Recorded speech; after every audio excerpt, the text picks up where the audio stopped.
Hey, I'm Missy. And I'm April. And this is SheelaNaGig.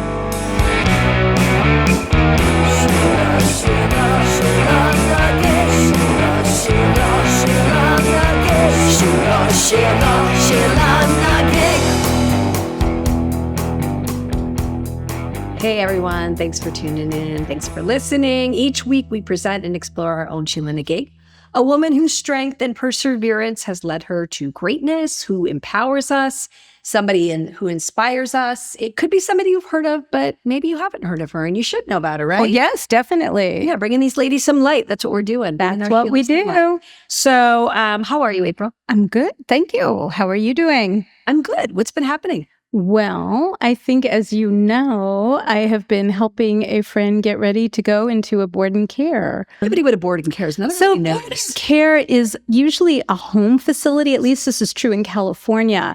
When somebody is either elderly or infirm and they can't take care of themselves anymore, it's a place to live. There are usually about 5 or 6 residents living in a house, and there are caretakers 24/7 that tend to them and cook and help them with basic life functioning. That's awesome. And well, actually, it's been kind of sad that my friend is ready for that kind of care. No, it is sad. It is sad. But I remember your mother was in. Yes, my mother was in And I was really impressed because you really felt like you were going into a home. Like my dad was in assisted living, Mhm. but you really felt like you were going into a home where people cared.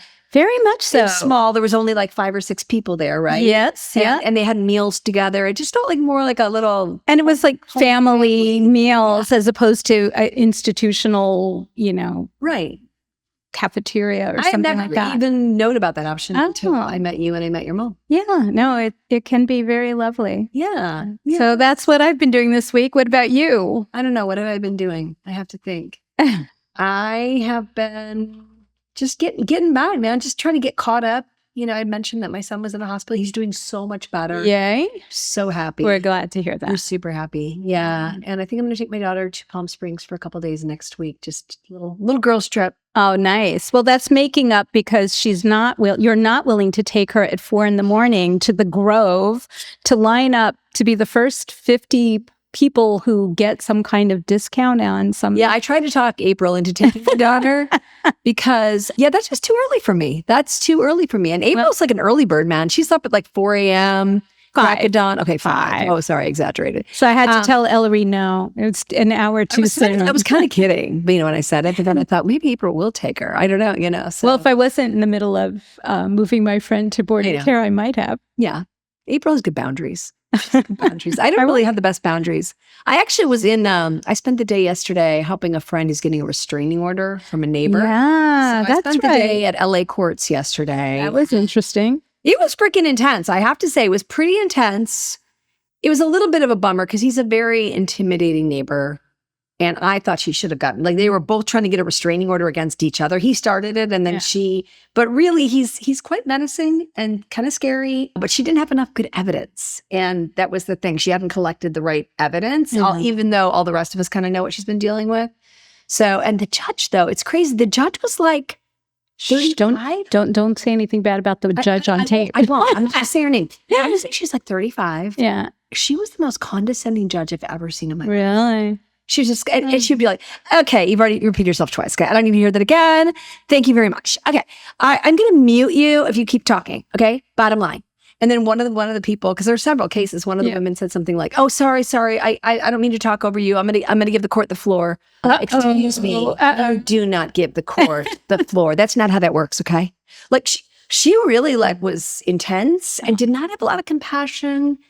And I'm sure she deals with shit all day long. Yeah, she's probably a little burnt out and cynical. Yeah, anyway, but bottom line is it was interesting. I have to say it was interesting. And neither party won, right? Neither party got the restraining order. An appeal. And I was just really glad. My friend and I, the two of us supported her and her kids were there. And, we sat there with her all day. I had no idea. I thought it was going to be I was going to be there for an hour. 8:30 in the morning. I got home at 5 o'clock. Wow. That was a full day in court, but I was very, very honored to be there for her. So that's what it was about that.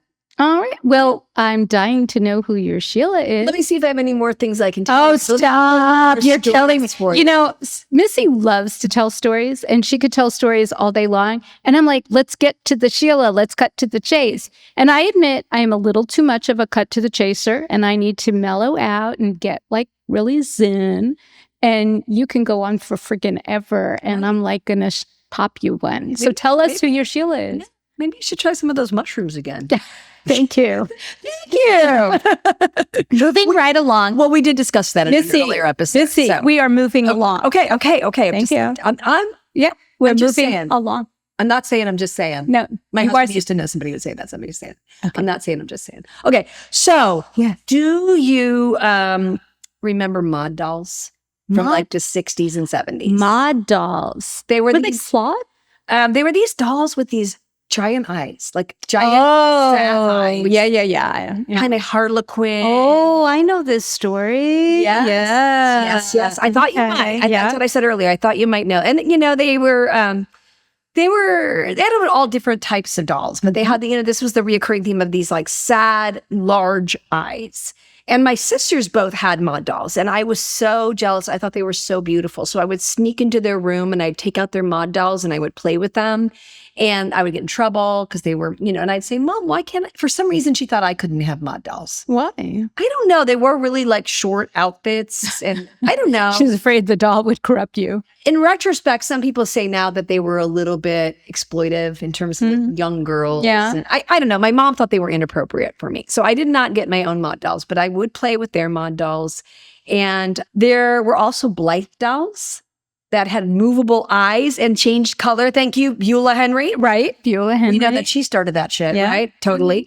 And then there were also what's called Bradley dolls. And they're just these big-eyed dolls that they're kind of, I have them on the back of my desk. I have to show you guys. I'll show you later.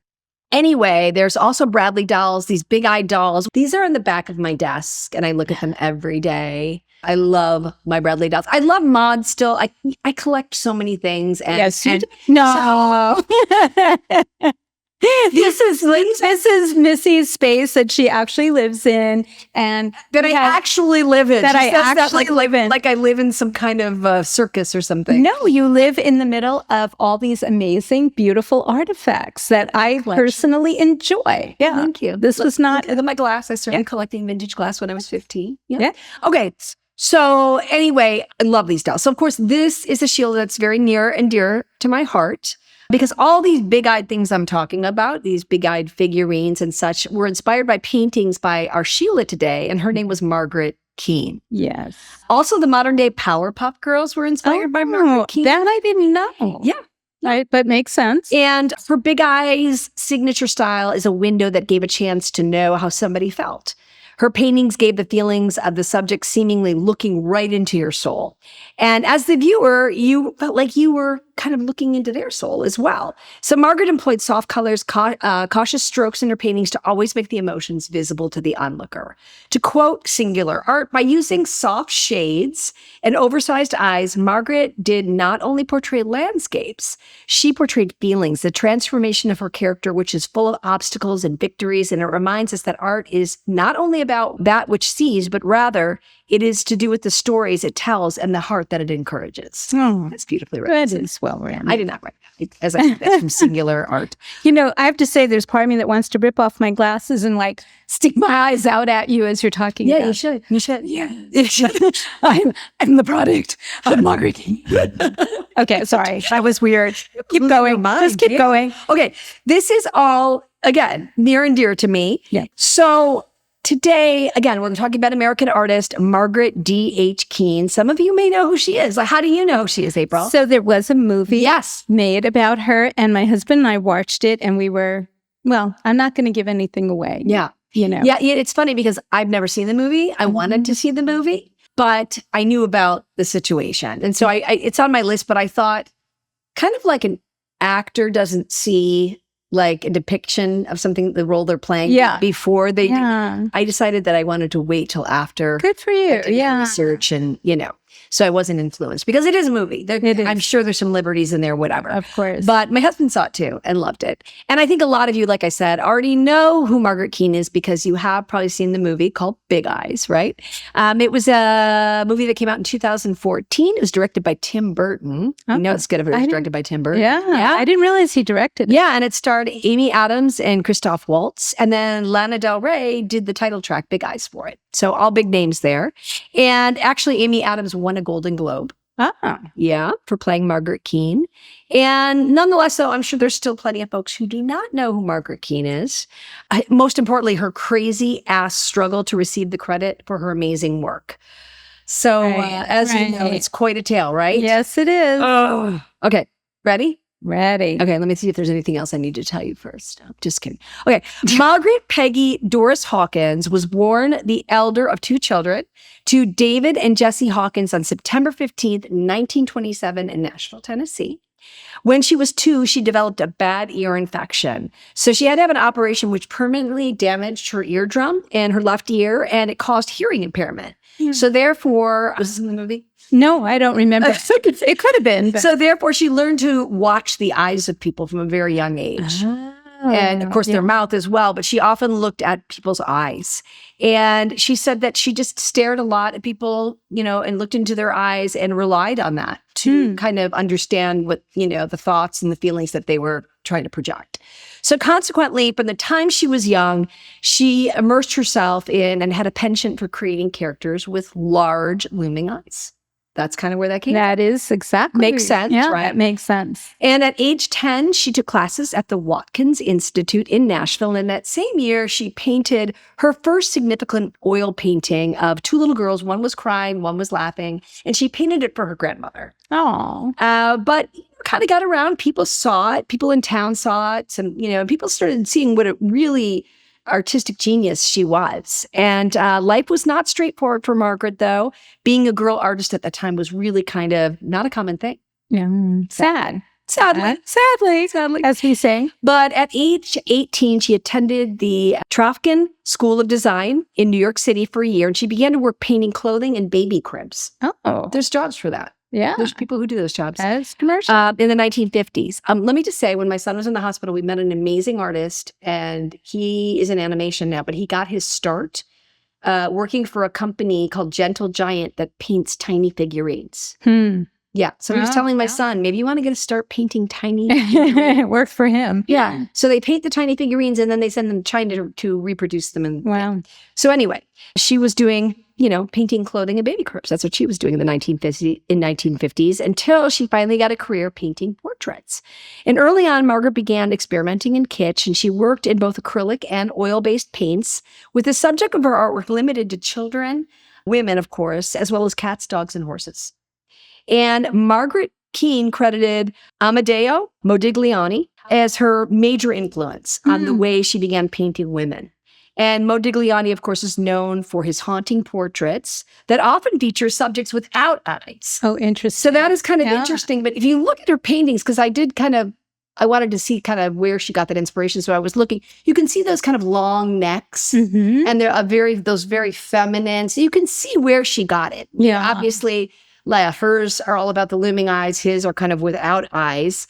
But it was said that he only painted a subject's eyes if he knew them well. Oh, interesting. Yeah. So he painted a lot of the things he painted. He did not know them well. So he therefore did not feel comfortable painting their eyes. Which is... I'm going to have to look up his strange, work. Yeah. But other artists who influenced her in the use of color, dimension, and composition included Van Gogh, Klimt, Picasso, of course, and women in general inspired the painter as they remained her primary subject throughout her life. She loved painting women, as we all know. So Margaret Keane's first marriage was to a guy named Frank Richard Ulbrich, and that was in 1948. They had a daughter together named Jane, but in the early 1950s, Keane had divorced Ulbrich, and they relocated to San Francisco, her and her daughter. And in 1953, she met Nebraska-born Walter Keane at an outdoor art market. They were both selling paintings. They were both artists. Walter was selling his paintings of European street scenes, which were, street scenes with, some people walking along. And Margaret was painting her signature, Big Eyes Children. And their meeting was portrayed differently in both of their accounts. Walter claimed she was a very insecure, mentally unstable woman who needed guidance. Does it sound a little like Zelda Fitzgerald? Yeah, exactly. Exactly. Yeah. So fucked up. So Margaret remembered him just being very charming and gregarious. She did remember that. And for instance, this is how he describes his first meeting with Margaret from his 1983 memoir, The World of Keane. "I love your paintings," she told me. "You are the greatest artist I have ever seen. You are the most handsome. The children in your paintings are so sad. It hurts my eyes to see them. Your perspective and the sadness you portray in these faces of these children makes me want to touch them." Later that night, his memoir continues. Margaret then told him, "You are the greatest lover in the world." Okay. Yeah, I'm sure. I'm sure that's what she said. Of course. Oh my Yeah. Just despicable. Well, we know where this is going. Well, you so- do. Not everybody knows. That's true. No, Don't ruin it. no. Okay, all it's I'm saying. hard to really say what happened that day, but it's true that he charmed Margaret. And to quote Keane, she said, "Walter was just oozing with charm. I found him suave, gregarious, and charming." So maybe she did swoon. Well, he Over him. He was a con artist. Yes, he was. You know that. We know And that. We are getting ahead here, but you know. Okay. Unbeknownst to Margaret, though, Walter was actually married and he had a child. And he was not really working as an artist. He was a real estate salesman.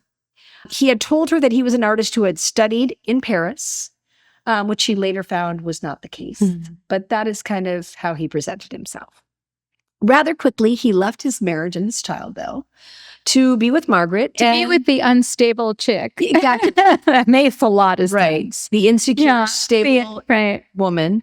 They married in Honolulu, and it was later that year. So again, they married very quickly. It happened. So, Missy, who did the paintings that he was selling? Well, we're going to get to it. This is something about April. She's always kind of jumping ahead of the story, too. Well, Like, she just wants Because to I cut to the chase. don't remember, and I'm curious. Okay. It's because you tell stories so well. Oh, thanks.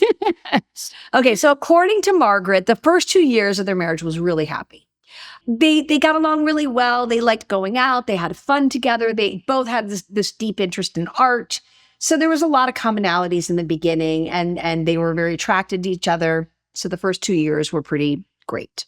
But once Margaret realized that her husband was in real estate, she encouraged him to learn the art business a little bit more and helped him to transition so that, he could further his art.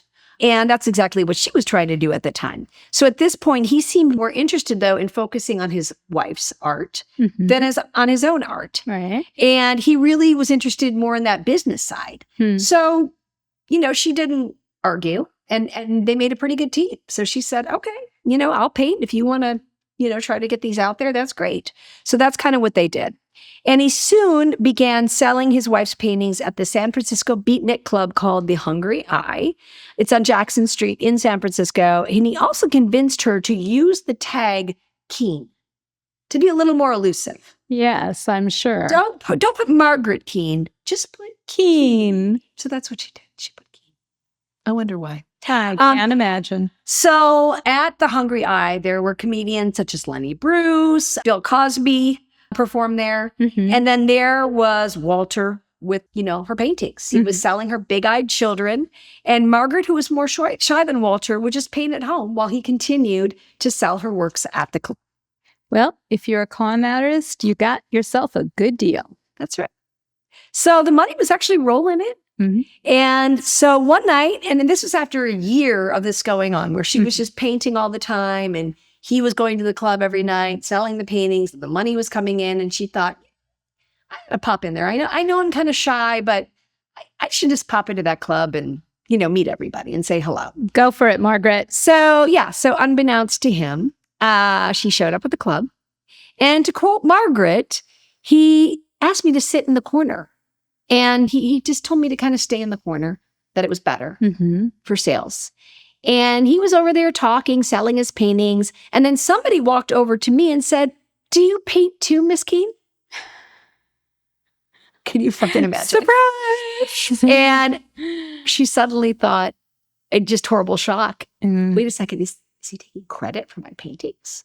Mm-hmm. Hit her like a ton of bricks. Yeah. I'm So sure. actually, of course, as you know, he was taking full credit for her Big Eyes paintings.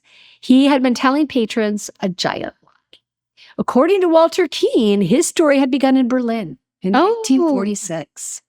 So freaking delusional. We evolved. He claimed to be a young artist studying in Paris after World War II. And there he was staring at these brokenhearted, big-eyed children fighting over scraps of food and rubbish. He would later write, as if goaded by a kind of frantic despair, "I sketched these dirty, ragged little victims of the war with their bruised, lacerated minds and bodies and their matted hair and ruddy noses. Here my life as a painter began in earnest." What gall. I know. That is sick. He has this whole backstory for the images that she happened to have painted. Yeah. Wow. Yeah. I mean, I knew the story and I knew he did this, but just hearing it all over again is like, wait a minute, what? Wow. It's Awful. insane. It's awful. It's yeah. He told Life magazine, "Nobody could paint eyes like El Greco. And now nobody can paint eyes like Walter Keane." Pathetic. He's so boastful. He's just like, so full of himself, you know, total narcissist. Just like, oh. And the movie did depict that, but it's still like hearing it is, you know, it's shocking all over again. Yeah. Walter might well have seen sad children in post-war Berlin. Had he been there? I believe so. Yeah. Did he actually did go to Germany? I believe he did. At some point, he might have served for a short time or whatever, but he hadn't painted them because he couldn't paint to save his fucking life. Margaret was so furious. Can you put yourself in this? No, I can't imagine. No. Oh my God. No. And back home, of course, she confronted him and she told him to stop. But Walter tried to explain away, saying, "Baby, we need the money. People are more likely to buy a painting if they think they're talking to the artist." And also, you know, he said, you know, and women artists, you know, just not quite happening. The women, you know, man artists, this is just really good for our business. And people don't want to think that I can't paint and that I would need to have my wife paint. People already think I painted the big eyes. And if suddenly I say it's you, it'll be confusing and people will start suing us. Oh, Lordy. Good reason. Yeah. But then Walter had a great idea. He said, "Look, I have a solution. Why don't you just teach me how to paint the big eyes? I can do that. It can't be that hard." Oh, sure. Why don't you just show me how? And then we can just kind of transition and forget about all this. So she tried to teach him. But Chris, the dude can't paint. Right.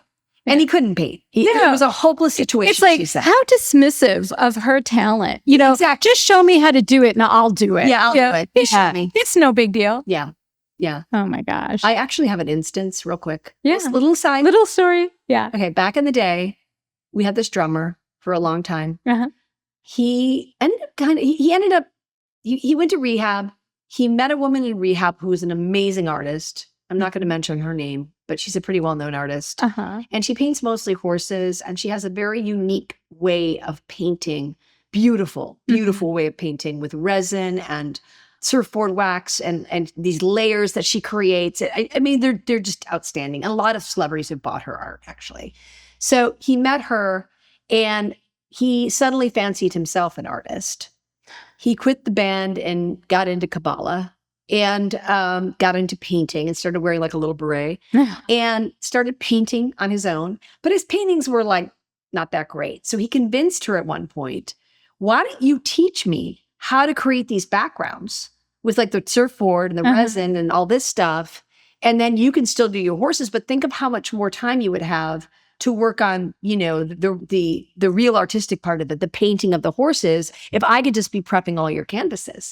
Just show me how and give me a cut and let's do it." Oh my goodness. She fell for it. Oh no. Oh. So you can imagine where this went. Oh, gosh. Yeah. And he ended up stealing her technique. Oh, my goodness. They broke up, of course, stole her technique and started not doing horses, but doing like Kabbalah signs on the same types of these capuses, which weren't nearly as good. I'm sure. But took away from her gift and her fortunately, uniqueness. she had a boyfriend who was a lawyer. Oh, good. And they sued him. Yay. And I believe she won. Yeah. She did win. Good. And I remember saying to her when I saw her next, he's safely out of both of our lives. Yeah. Anyway, I do digress, but similar situation. Similar, yeah. And this is two people that I knew. So he blamed Margaret, though, for not being a good teacher. Oh, of course. Of course, if she had been a better teacher, there wouldn't be an issue. Of course, he could have learned. Just become. It wasn't because he was just a talentless piece of shit. It was just, she was an awful teacher. So it was only later, too, that Margaret, of course, discovered that Walter had also stolen the Parisian street scenes that he had been peddling as his own when the first two met at that outdoor art market. Yeah. I mean, I really don't remember the beginning of the movie. Just the basic story of him. Yeah. You know, covering for her or saying he was her, but oh my gosh, he figured he had to have stolen those as well. Of course. Yeah. So Margaret felt very trapped, as you can imagine. You know, it's easy for all of us to think, I mean, my first thought is, fuck you, I'm out of here. Right, you know? But you have to think of her situation. She was, this is the 60s. She was a young mother, you know, and she had a child from her prior marriage that she was trying to raise. She didn't know anything other than creating art. She wasn't a good salesperson per se. She was shy. She felt just very stuck. And they were living a good life. Like the money was rolling in. She was like starting to really, well, we'll get to that, enjoy some of the things. So but she wanted to leave and she really did. But instead something kind of unexpected happened. Because again, she was just torn between what should I do? What would happen to my daughter and I? Where would I go? This, I'm married to him. This money would be his money, not my money, even though I was the one who earned the money. Right. So finally, despite the fact that it was tearing her apart inside, she agreed to just go along with it. Yeah. I mean, I'm acting surprised, but yeah. Walter was very jealous, of course, and domineering, and he began threatening her, basically. That's what the movie depicted. He really intimidated her and bullied her. He told if she ever told anybody, he would have her knocked off. Oh, wow. And he actually rubbed elbows with a bunch of mafia people. Some of those people were clients. And, you know, he knew people. He knew a lot of people. Despite his deception, Walter was this consummate salesman, of course. Of course. Yeah. And by the time, of course, you know, late 1960s were going, like, they were, you know, earning millions, basically. It's amazing. And the figures were on canvases, particularly those children, and they were known for their distinctive huge eyes. They were called keen eyes. They called them more big eyes, big-eyed waifs. The illustrations, which appeared in mass production formats, were adored by the public. I remember them. I was a kid when they were the height of popularity, and they had, I don't know if they were prints or knockoffs or what, but they were everywhere. They were Woolworths, Yeah, and they also had the velvet painting. Right, yeah. I don't know what happened to it. It's so cool. But they were on postcards, they were on cups, they were on shirts, you name it. Yeah, they were everywhere. Right? And it's interesting because obviously they were, you know, making millions and they were mass produced, but and adored by the public, but the critics, of course, will panic. Right. And this is not real art. Yeah. This is, you know, they were very dismissive of the work. But nonetheless, those keen prints, like I said, in postcards, they were selling in Woolworths. Do you remember Woolworths? I do. Not only do I remember Woolworths, I remember seeing the pictures with the velvet in Woolworths. You do? Yes. Oh, yeah. I love Woolworths. I remember that. And then, so luminaries including Natalie Wood, Joan Crawford, Dean Martin, Jerry Lewis, and Kim Novak were all buying her paintings and buying the originals for the most part. And to quote Life magazine, Keane's paintings of waif-thin girls with eyes 4 times their normal size were dubbed the most popular art now being produced in the free world. Wow. Amazing. So pop art was also emerging in the 1960s. We think of like Andy Warhol, for instance. Yeah. And that concept of mass-produced pop art too. Yep. Again, thinking back to Andy Warhol. According to John Ronson of The Guardian, the American suburb had just been invented and millions of people suddenly had a lot of wall space to fill. Right. Some of them, those who wanted their homes to express upbeat whimsy, opted for paintings of dogs playing pool or dogs playing poker. But other people just like love the big eyes, love the keen eyes. And, but a great number of others, of course, you know, who wanted something more melancholy. Those are the ones who wanted more the big eyes. Yeah. And some of the children in these pictures, they held pets in their arms, and the pets also Didn't the pups had big sad eyes? Right. I remember like you know, the dog or the you know, the cat they were holding would have giant eyes. Others sat lonely in fields of flowers. Oh, There's always like a little bit of a sadness in it. yes. Yeah. It kind of makes sense. And they were often dressed as harlequins, ballerinas, and they just seemed so innocent. So remember that. Yeah. So Margaret and Walter and Margaret's daughter moved into a giant mansion. Of course, in a gated community with a giant swimming pool, with all kinds of servants, and you know, kind of all the luxuries money could buy at this point. But Margaret wasn't really able to enjoy it because she was forced to paint. What the movie depicted was almost like a slave. Yeah, where she wasn't allowed to do anything but work, paint. Yeah, at 16 hours plus, she said, a day. Gosh, and not only that. He had a special studio that you know he had prepared for her. The windows were covered. The door was locked while she was in there. And she couldn't come in or out. Like people couldn't come in or out. Her daughter was not allowed to go in. The servants. People just thought she was very, you know, secretive and elusive and just shy. They didn't realize that, you know, I don't know. You know, did the house staff know she was painting? No. Oh, she was just locked in a room. She was locked in a room, you know. And somehow not even her own daughter knew. And he magically produced the... That's what I was going to say. Here he is like having partying all the time, you know. When does he have time to paint? Whatever. When would he have time to create these paintings? Right. I don't know, but nobody ever thought about that. Wow. So here she is toiling 16 hours a day plus, you know, behind closed, locked doors. And all the while, Walter was living the high life. So to quote Walter in his 1983 memoir, The World of Keane. Oh, here we go. Oh my God. What did the grandiose guy say? And he said, there were always 3 or 4 people swimming nude in my pool. Everybody was screwing everybody. Sometimes I'd go into bed and there'd be 3 naked girls in my bed. The Beach Boys would visit, Maurice Chevalier and Howard Keel.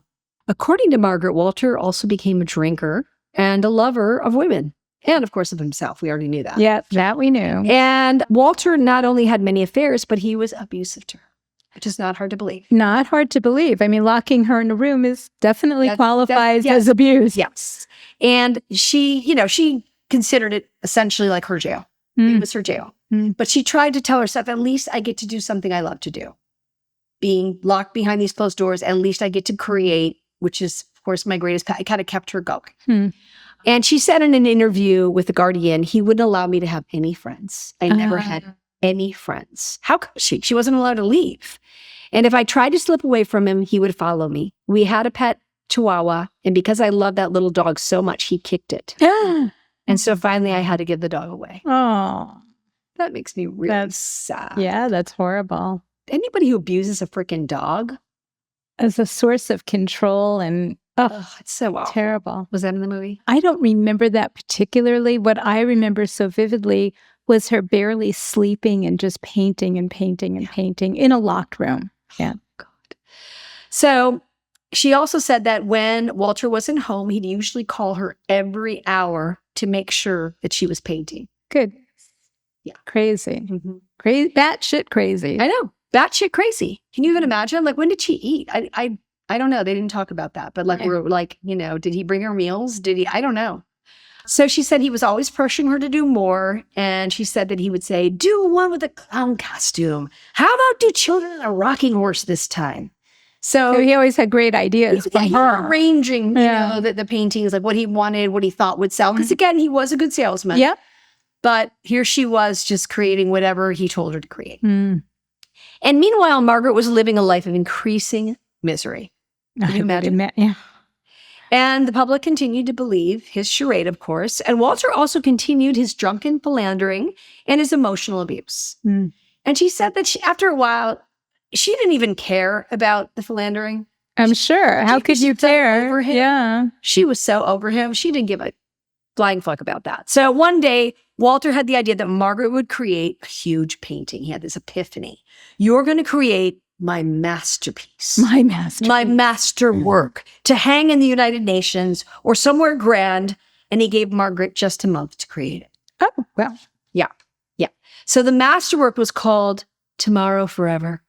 It depicted 100 sad-looking, big-eyed, waifed children of all creeds standing in a line that stretches to the horizon. The organizers of the 1964 World's Fair hung it in their pavilion of exhibition. Oh, wow. And Walter felt deeply proud of his achievement. I'm sure he did. God, just can't even. He wrote in his memoir that his dead grandmother told him in a vision that Michelangelo has put your name up for the nomination as a member of our inner circle, saying that your masterwork, Tomorrow Forever, will live in the hearts and minds of men as has his work on the Sistine Chapel. This guy is a piece of work. He's delusional. Wow. I mean, truly delusional. And I mean, it's almost as if he really believed. Right. That he painted these and that he created reality and delusional, just combined. And I don't know. Somewhere reality and his delusion just cross paths. Yeah. And they didn't come back. No. Walter was furious. And of course, the real artist, Margaret, was very sad. But the art critic, John Canaday, reviewed Tomorrow Forever for the New York Times.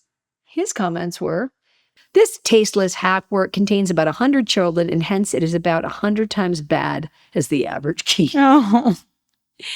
Stung by the review, the World's Fair took down that painting. Oh. And Walter was furious, of course. Of course. And the real artist, Margaret, was very sad. Mm.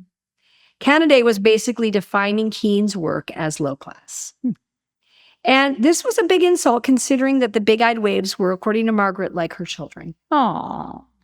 You know, it's funny because I really do remember them being sold in Woolworths, and Woolworths isn't exactly your upscale art gallery. No. I would say it was very commercial work, and I could see, you know, where some of the critics may say that it's too commercial or that kind of thing, but because it was mass produced. Right. But it was something becomes mass produced that it must not. Yeah, it becomes diminished. It's not as valuable. Yeah, which is interesting. But pop art, Huey dolls. Pop art faced the same kind of criticism. It was that era, and the first time I think art met mass production and commercialism, and so of course there were criticism. Right. I mean, people loved or hated it. Right.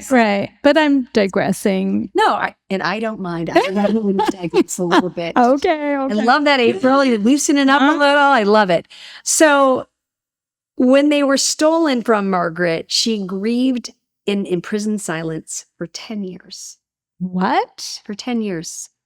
But she thought, I just don't care anymore. I'm just going to start painting what I want to paint. And that's at that point, she started just kind of realizing that it wasn't about painting what Walter wanted her to paint. She wanted to paint what she wanted to paint. And later in life, she realized that her inspiration, the paintings that had just flowed out of her, they brought her this kind of broader understanding of what was going on. She said, those sad children were really my own feelings that I couldn't express in any other way. Their eyes were searching, asking why. Why is there so much sadness? Why do we have to get sick and die? Why do people shoot each other? And why is my husband so crazy? Now there's a question. That is a question. Yes. So after 10 years of marriage, 8 of them horrific, Margaret finally found the courage to take her daughter and leave, divorcing Walter in 1965. Good for her. She left Walter with only her paintings in her trunk. I'm surprised she was able to take any of them. I'm very surprised. And her daughter in the back seat. And according to Amanda Wall from FF2 Media, for artists who are also mothers, your children are your most important critics of your art and your life choices. And that is so true. So true. Yeah. to model for your children. Right? Definitely. Absolutely. But still afraid of Walter and his threats. And this is fucking crazy. Margaret promised Walter that she'd keep on secretly painting for him. Oh. And she did for a while. And then what happened? Well, she delivered maybe 20 or 30 big eyes to him. Mm-hmm. And then she said, what the fuck is wrong? Yeah. What the hell am I doing? Come on, Margaret, wake up. Come out of that reverie. Not reverie, but delusion. Delusion. Delusion. Delusion. Yeah. Yes. She found confidence and strength and desire to be honest with herself and mostly with her daughter. She put Jane first and then herself. And she suddenly thought, no more lies. From now on, I will only tell the truth. So that's Good a big for her. epiphany. Yeah. And Margaret decided shortly thereafter to challenge Walter to a paint-off. San Ooh. Francisco's Union Square. And this was in November. This was in the movie. I forgot about this. Yeah. But according to Life, Walter was a no-show. Of course. Of course he was a no-show. Why? Yeah. He couldn't. It was, She didn't teach him well enough. It was all her fault. she didn't teach him well enough, right? Yeah. And it was only then that Margaret and her daughter Jane moved to Hawaii and became Jehovah's Witnesses. In Hawaii, Margaret started painting big-eyed children swimming in azure seas with tropical fish. And in these swimming paintings, you could see small, cautious smiles beginning to form on the faces. Aww. Isn't that beautiful? Yes. Yeah. Although Walter's life, on the other hand, wasn't so happy. He moved to Fisherman's Shack in La Jolla, California, and he began to drink from morning until night. Imagine. He had squandered quite a bit of their money at this point. Mm. He had, not managed that money very well.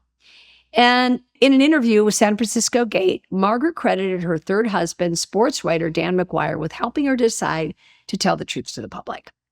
She says, he had more to do with helping me see I didn't have to lie anymore. And it's then that Margaret Keane decided to make her big announcement over the radio in Hawaii in an interview with Big Lou. Yeah. Margaret finally revealed that she was the actual artist behind the famous Keane art.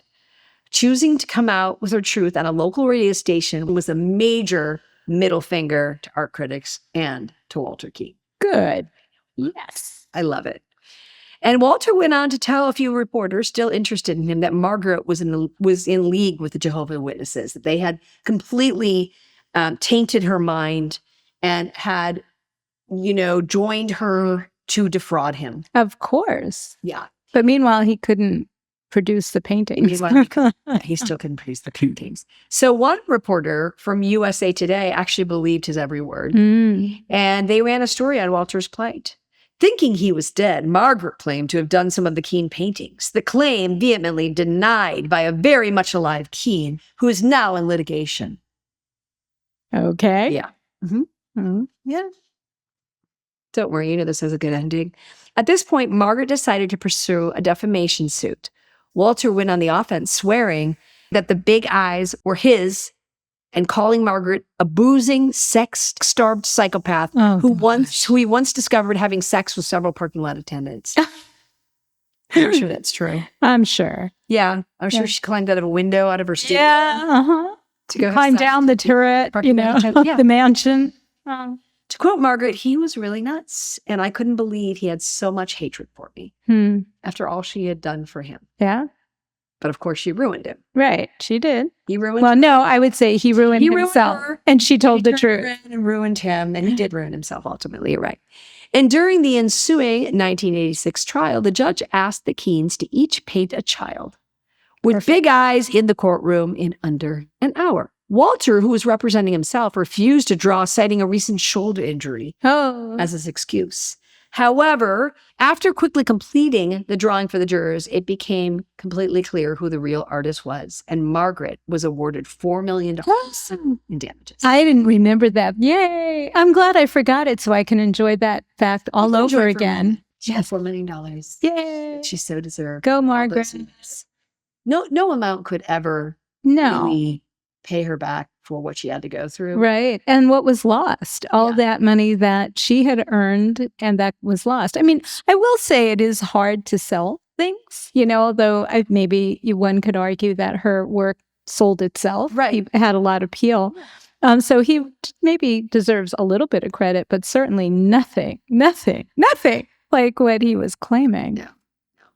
So at that point, Walter Keane declared bankruptcy because, again, he had squandered most of the fortune that they had earned from her paintings. And then he appealed the verdict.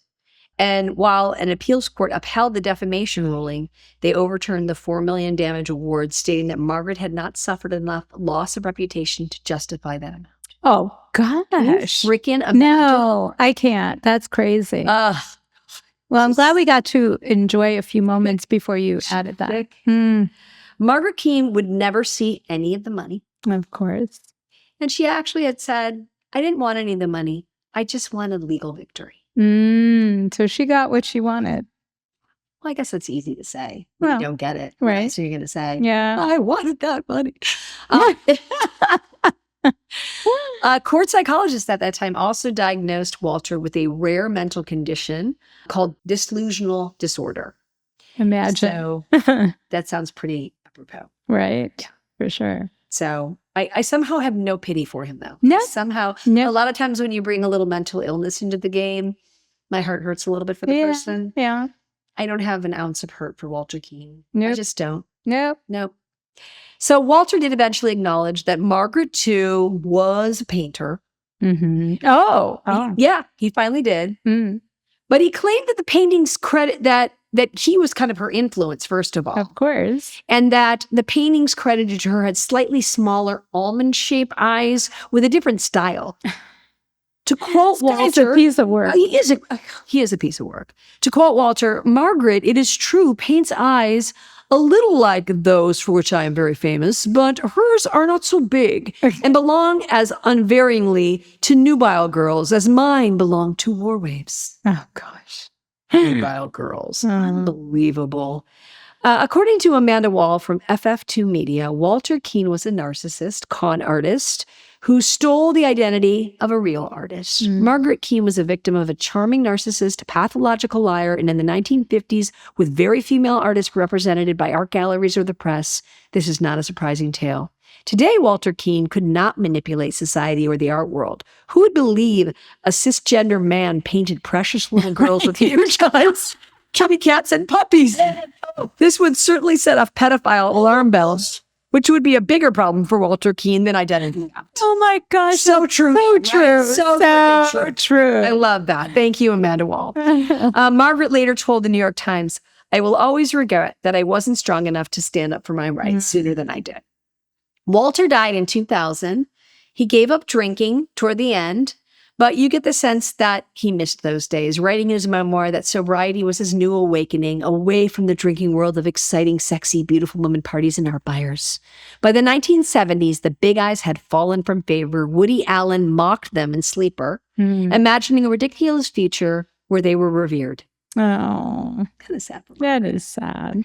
The walls of Margaret's house, though, in Hawaii were filled with her paintings in the latter part of her life. Children, poodles, kittens. There was barely an inch of empty wall space. Kind of like your place.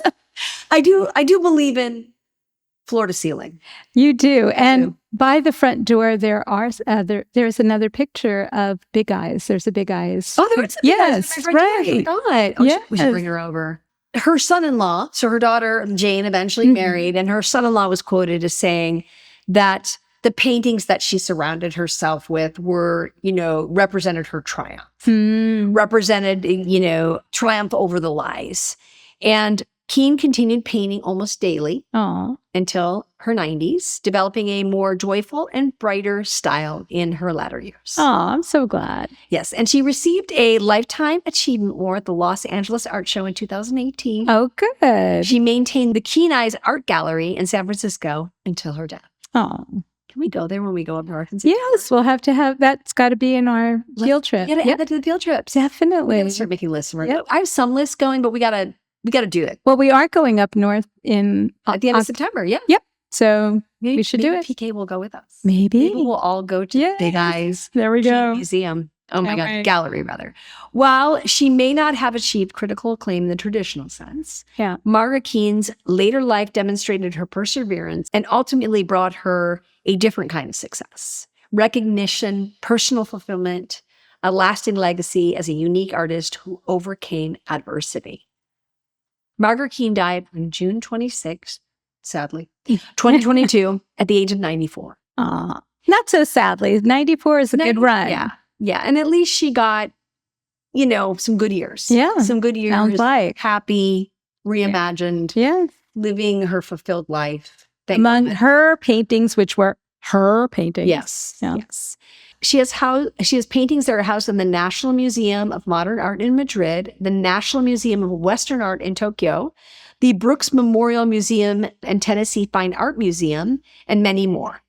And her international legacy lives on as well. And she just left this, when you think about it, she just really left this big legacy of courage. What she did was so courageous, especially for a woman at her time. Yeah, in many ways, you can make the argument that she was a battered woman. And it is difficult, we know, for battered women to protect themselves and escape abuse. Yeah, to escape abuse, especially, like I said, especially during that time. Right. We're talking about the 60s and the early 70s. Yeah. And this, So Margaret's story is not just about painting. It's about being brave and true to yourself. She showed everyone that it's okay to be different and to believe in your dreams. And Margaret Keane's courage left a big mark in the art world, making people think more about who really makes the art that we love. And thank you, Missy, for bringing her. I love Margaret Keane. I'm excited to buy some more big eyes. I think that all of them. I think I see a fraction of space on that wall. There is, and I always have to wait for their exact right piece. I can't just, and then I know it when I see it. Yes. So I've been with you a few times when you've seen it. Yeah. Yeah. I remember I got those at the thrift store with you one time over there, and but I saw them and I knew exactly where they were going to go. There we go. So Yep. I'm slowly but surely filling all of my walls. Anyway, thank you for listening, everybody. We really appreciate it. Signing off. Missy and April. Bye. Bye. Unabashed in your glow.